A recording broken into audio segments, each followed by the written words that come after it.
ఆరోగ్యాభిలాషులందరికీ నా హృదయపూర్వక నమస్కారములు. ప్రపంచానికి ఒబిసిటీ అనేది ఒక సవాలుగా మారుతున్నది.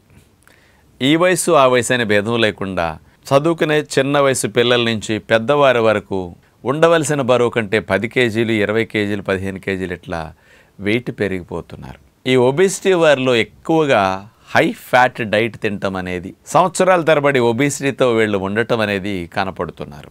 మీలో చాలామంది ఒకటి అనుకుంటారు, ఏమిటంటే నేను ఇంత లావున్నా నాకేం ఇబ్బంది లేదండి, నేను యాక్టివ్గా ఉంటాను, చాలా షార్ప్గా ఉంటాను, అన్నిట్లో చాలా టకటక చేయగలుగుతున్నానండి, నాకేం ఇబ్బంది లేదంటుంటారు. కానీ మీరు మొయ్యటానికి వయసులో ఉన్నారు కాబట్టి బాడీ యాక్టివ్గా ఉండొచ్చు.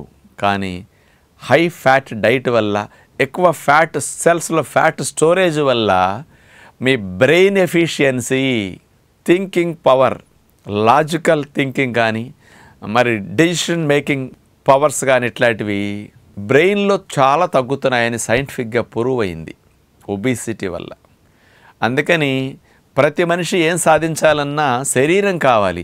శరీరం ఉన్నప్పటికీ దీన్ని నడిపించే మనసు బాగుండాలి. అంటే బ్రెయిన్ బాగుంటేనే ఆలోచనలు బాగుంటాయి. అందుకని ఎవరికైనా మానసిక సామర్థ్యం తగ్గిందంటే ఇన్ఎఫిషియెంట్ అంటారు. అందుకని ప్రతి ఒక్కరికి అనేక లక్ష్యాలు ఉన్నాయి. ఇన్ని సంవత్సరాలు నేను ఇది చెయ్యాలి, ఇంత ఏజ్ వరకు నాకు శక్తి సామర్థ్యాలు కావాలి, నేను చాలా యాక్టివ్గా ఉండాలనుకుంటారు కదా. మరి మీకు ఎవరికైనా 10-20 కేజీలు 15 కేజీలు ఇట్లా వెయిట్ ఎక్కువ ఉంది, ఫ్యాట్ ఎక్కువ ఉంది అంటే హై ఫ్యాట్ డైట్ తీసుకుంటుంటే ఏమి జరుగుతున్నదని ఒక అద్భుతమైన పరిశోధన ఇప్పుడు నేను చెప్పేది మీరు వినండి. ఎంత స్పష్టంగా రుజువైన వాస్తవం మీకు అర్థమవుతుంది. సహజంగా ఎక్కువ పరిశోధనలన్నీ ఎలుకల మీద జరుగుతుంటాయి. ఇప్పుడు చెప్పబోయే ఎలుకల పరిశోధన ఒబిసిటీ వల్ల, హై ఫ్యాట్ డైట్ వల్ల బ్రెయిన్ ఎఫిషియన్సీ తగ్గుతున్నదని ఎవరు చేశారంటే బ్రెజిల్ దేశం. 2019లో ఇది రిలీజ్ అయింది. బ్రెజిల్ దేశం నుంచి 7 రీసెర్చ్ ఇన్స్టిట్యూషన్స్, అమెరికా నుంచి 9 రీసెర్చ్ ఇన్స్టిట్యూషన్స్ ఈ పరిశోధనలో పాలుపంచుకున్నాయి అన్నమాట. ఈ పరిశోధనకి 72 ఎలుకలు తీసుకున్నారండి. 8 గ్రూపులుగా విడగొట్టారు. 72 డివైడ్ బై 8 వేసి 8 గ్రూపులు చేశారు. 6 గ్రూపుల్ని పరిశోధనకు వాడారు. 2 గ్రూపుల్ని టెస్టింగ్ కోసం, డిఫరెన్స్ కోసం అట్లా పరిశోధనకు వాడకుండా పక్కన పెట్టారు. 6 గ్రూపులకి ఎలుకలకి 9 వారాల పాటు హై ఫ్యాట్ డైట్ ఇచ్చారు. అంటే మనం కూడా చూడండి, హై ఫ్యాట్ అంటే ఆయిల్ వేసిన, ఆయిల్లో దేవినవన్నీ పూరీలు, బజ్జీలు, సమోసాలు ఇట్లాంటివి తినేస్తుంటాం, నూనెలో దేవిన sweets, hots. High fat diet అంటే చీజు, బటర్ ఇట్లాంటివి బాగా వేసే పిజ్జాలు, బర్గర్లు ఇలాంటి ఫాస్ట్ ఫుడ్స్ ఎక్కువగా తినేస్తూ ఉంటాం. ఇలాంటి హై ఫ్యాట్ డైట్ ఎలుకలకు కూడా హై ఫ్యాట్ డైట్ ఇచ్చారు. 9 వారాలు ఇచ్చిన తర్వాత ఇక స్టడీకి 2 గ్రూపులకి సెపరేట్గా ఇట్లాంటి హై ఫ్యాట్ డైట్ ఇవ్వాల, 6 గ్రూపులకి ఇచ్చారు. 2 రకాల స్టడీ చేశారనమాట. మొదటి టెస్ట్ ఏం చేశారంటే 6 గ్రూపులు హై ఫ్యాట్ డైట్ 9 వారాలు తిన్న వాటిని ఒక చోట అన్నిటినీ బోన్లో బంధించేసి అన్ని దోవలు మూసేసేసి కనిపించకుండా కొంచెం వెతుక్కుంటే కానీ కనపడే దోవ ఒకటి ఉంచి తప్పుకోవటానికి ఈ లోపల ఎలుకలన్నిటినీ బెదిరించారనమాట. బెదిరిస్తే భయం వస్తుంది కదా, భయం కలిగించేటట్టు చేశారు. ఈ 6 గ్రూపులు ఆ దోవను ఎత్తుక్కోవటం ఎక్కువసేపు పట్టింది. ఎఫిషియన్సీ బ్రెయిన్లో తగ్గటం వల్ల ఇవి త్వరగా బయటికి వెళ్ళలేకపోయినాయి. ఇంకా ఎక్కువ భయానికి గురై అట్లా బాగా డెవలప్ అయ్యిందంట హార్మోన్స్, అవి బ్యాడ్ హార్మోన్స్, అవి ఎక్కువ స్ట్రెస్ ఎక్కువ డెవలప్ అయింది. తప్పుకునే మార్గం త్వరగా తెలుసుకోలేకపోతున్నాయి. ఇదే టెస్ట్ని 2 గ్రూపులకి హై ఫ్యాట్ డైట్ పెట్టకుండా పరిశీలన కోసం ఉంచారు కదా, వాటిని పెట్టి సేమ్ భయపెడితే వెంటనే అవి దోవెటు ఉంది బయటికి వెళ్ళటానికి కోసమని రికగ్నిషన్ తెలుసుకోగలిగి అసలు భయపడకుండానే చక్కని ఆ మార్గం గుండా వెళ్ళగలిగినాయట. అందుకని నిర్ణయం తీసుకునే శక్తి, లాజికల్ థింకింగ్, డెసిషన్ మేకింగ్ ఇవన్నీ ఈ హై ఫ్యాట్ డైట్ తిన్న వాటిలో ఇది తగ్గిందని ఈ రకంగా నిరూపించారనమాట. 2వ టెస్ట్ ఎట్లా చేశారంటే ఈ 6 గ్రూపులు హై ఫ్యాట్ డైట్ తిన్న ఎలుకల్ని నీళ్ళల్లో పడేశారు. ఇక చచ్చిపోతాయి కదా, అందుకని త్వరగా ఒడ్డేటుంది అని ఎటు వెళితే మనం బ్రతుకుతాం అనే దాన్ని ఇవి తెలుసుకోలేక చచ్చిపోయే స్థితి వచ్చేటట్టు బాగా ఇబ్బంది పడ్డాయి అన్నమాట. అదే మరి 2 గ్రూపుల ఎలుకలకి హై ఫ్యాట్ డైట్ ఇవ్వలేదు కదా, వీటిని వదిలేస్తే వెంటనే ఈత కొట్టుకుని ఎటు చేరితే త్వరగా మనం ఒడ్డెక్కుతాము, చచ్చిపోకుండా ఉంటాం, కరెక్ట్గా వెళ్ళిపోయినాయట. దీన్ని బట్టి వాళ్ళు క్లియర్గా ఎవిడెన్స్తో పాటు ఏమిచ్చారంటే, ఈ శరీరములో హై ఫ్యాట్ డైట్ తిన్నప్పుడు ఈ హై ఫ్యాట్ డైట్ వెళ్ళి కొవ్వు కణాల్లో పేరుకున్నప్పుడు అక్కడి నుంచి ఆ ఫ్యాట్ సెల్స్ నుంచి రిలీజ్ అయ్యే ఇన్ఫ్లమేషన్ అది బ్రెయిన్కి వెళుతున్నది.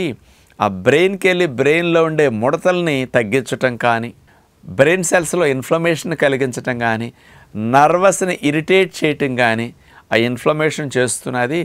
అందుకని కాగ్నిటివ్ ఫంక్షన్స్ అంటారు బ్రెయిన్లో. ఈ కాగ్నిటివ్ ఫంక్షన్స్ అంటే లాజికల్ థింకింగ్, మెమొరీ, యాక్టివ్గా డెసిషన్ మేకింగ్ చేయటం కానీ, సరైన నిర్ణయం తీసుకోవటం, ఆలోచన శక్తి, వీటన్నిటినీ తెలియజేసే సెంటర్స్ కాగ్నిటివ్ సెంటర్స్. దాని మీద ఇది ఎక్కువ హై ఫ్యాట్ నుంచి వచ్చిన ఇన్ఫ్లమేషన్ కారణమై బ్రెయిన్ ఎఫిషియన్సీ 9 వారాల్లోనే వీటికి తగ్గింది అని ఈ స్టడీలో చేశారు. మరి మనం లావుగా ఉన్నా బాగానే ఉంటాం అనుకుంటాం, కానీ సన్నగా ఉంటే ఇంకెక్కువ ఉంటుందని మనం కంపేర్ చూసుకోలేం కదా. లావు అయ్యేసరికి చాలామందికి తగ్గుతుంది, ఇది తెలుసు, కానీ అంతగా గమనించరు కాబట్టి పట్టించుకోరు. కాబట్టి ఇప్పటి నుంచి అయినా సరే మీ పిల్లలు సన్నగా స్లిమ్గా ఉంటే వాళ్ళ ఎఫిషియన్సీ, వాళ్ళ సామర్థ్యం ఇవన్నీ కూడా యాక్టివ్గా ఉండే విధానం కానీ, నిర్ణయించి తీసుకునే శక్తులు కానీ, సరిగా ప్లాన్ చేసుకునే విధానం కానీ, ఇవన్నీ చాలా జడ్జిమెంట్ చాలా పర్ఫెక్ట్గా ఉంటాయి. అంచేత ఒబిసిటీ అనేది కేవలం ఏదో మనం మోయొచ్చు, కానీ అవయవాలకి మామూలుగా మనకు షుగరు, బీపీ, కొలెస్ట్రాల్, ఒబిసిటీ వల్ల ఇట్లాంటివే వస్తాయి అనుకుంటాం. పిల్లలు పుట్టకపోవటం, హార్మోన్ సమస్యలు. బ్రెయిన్ ఎఫిషియన్సీ కూడా ఎంత ఎఫెక్ట్ అవుతుందని ఎవరమైనా ఆలోచిస్తున్నామా? అందుకని ఇట్లాంటి స్టడీస్ అన్నీ కూడా మనల్ని ఆలోచింపజేయటానికి, మనల్ని మార్చుకోవటానికి ఉపయోగపడతాయి. మరి ఇట్లా 16 రీసెర్చ్ ఇన్స్టిట్యూషన్స్ అమెరికా, బ్రెజిల్ కలిపి చేసిన చక్కటి పరిశోధన అన్నమాట. కాబట్టి ఆలోచించి ఇప్పటి నుంచి అయినా సరే లో ఫ్యాట్, లో carbs, high protein, high fibre ఇలా ఉండే కాంబినేషన్ డైట్స్ చాలా మంచిది. అందుకని మీరు పుల్కా కోసం వాడుకున్న మిలెట్స్తో చేసుకుంటే, పుల్కా మల్టీ మిలెట్స్తో, దానివల్ల ఏమవుతుంది, 7-8 రకాల వెయిట్ తగ్గాలన్నప్పుడు మల్టీ మిలెట్ పుల్కాలు వాడుకోమంటాం మనం. 8-9 రకాల గింజల కాంబినేషన్తో కూడా చేస్తే స్లోగా గ్లూకోజ్ రిలీజ్ అవుతుంది. ఫ్యాట్ కంటెంట్ తక్కువ, ప్రోటీన్ కంటెంట్ ఎక్కువ, ఫైబర్ ఎక్కువ, కార్బోహైడ్రేట్స్ తగ్గిపోతాయి అన్నమాట. అలాంటి పుల్కా పిండి తీసుకుంటే అన్నం మానేసి కార్బోహైడ్రేట్స్ అన్నీ, ఫ్యాట్ అంతా తగ్గిపోతుంది అనమాట. ఇట్లా పెట్టుకుని కర్రీస్ ఎక్కువ పెట్టుకోండి, కూరల్లో ఫైబర్ ఎక్కువ ఉంటుంది, కార్బోహైడ్రేట్స్ తక్కువ ఉంటాయి, కాబట్టి ఫ్యాట్ కంటెంట్ తగ్గడానికి ఇది ఉపయోగపడుతుంది. అట్లాగే ఫ్రూట్స్లో కూడా లో కార్బ్ ఫ్రూట్స్ ఉంటాయి. జామకాయలు, దానిమ్మ, రేకాయ, బొప్పాయి, కర్బూజా, పుచ్చకాయ, కమల, పైనాపిల్, యాపిల్, ఇట్లాంటివన్నీ. ఇలాంటి ఫ్రూట్స్ అన్నీ తీసుకోండి. సాయంకాలం పెందల కాడే తినండి. ఆ విధానంలో కూడా న్యాచురల్గా నానబెట్టిన నట్స్, ఫ్రూట్స్ పెట్టుకు తీసుకోవడానికి ట్రై చేయండి. అందుకని వెయిట్ ఎక్కువ పెరిగేది రైస్ వల్ల, రైస్ మానేసేసేయండి. అంటే కార్బోహైడ్రేట్స్ కూడా కొవ్వుగా మారిపోతాయి కదా లోపలికి వెళ్ళి. చేత ఇట్లా హై ఫ్యాట్ డైట్ మానేసి ఇట్లా తీసుకుంటే మంచిది. ఇలా హెల్దీ పుల్కాలు మీరు చేసుకోవాలంటే మన ఆశ్రమంలో వాడే పుల్కా పిండి కూడా ది గుడ్ హెల్త్ వారి మనం డిజైన్ చేసి ఇచ్చిన టెక్నిక్ ప్రకారం మంచివన్నీ తయారు చేసి ఇస్తే అక్కడే కొని మనం పుల్కాలు చేస్తున్నాం. అప్పుడు thegoodhealth.co.in ఆన్లైన్లో ఆ వెబ్సైట్లో చూసి మరి 9 రకాల కాంబినేషన్తో పుల్కా పిండి ఉంటుందన్నమాట. ఇట్లా మరి కనుక చేసుకోగలిగితే బాగుంటుంది. కాబట్టి పిల్లలకు కూడా ముందు నుంచి హై ఫ్యాట్ డైట్ పెట్టకుండా లో ఫ్యాట్, లో carbs, high protein, high fibre diet అని మైండ్లో ఎప్పుడు పెట్టుకుని మరి అలవాట్లు మార్చుకుంటే బ్రెయిన్ ఎఫిషియన్సీ బాగా పెరుగుతుంది. షార్ప్గా, యాక్టివ్గా మనం వయసు ఎంత పెరుగుతున్నా మన ఎఫిషియన్సీ తగ్గకుండా మనం ఉండొచ్చు అని విజ్ఞప్తి చేస్తూ నమస్కారం.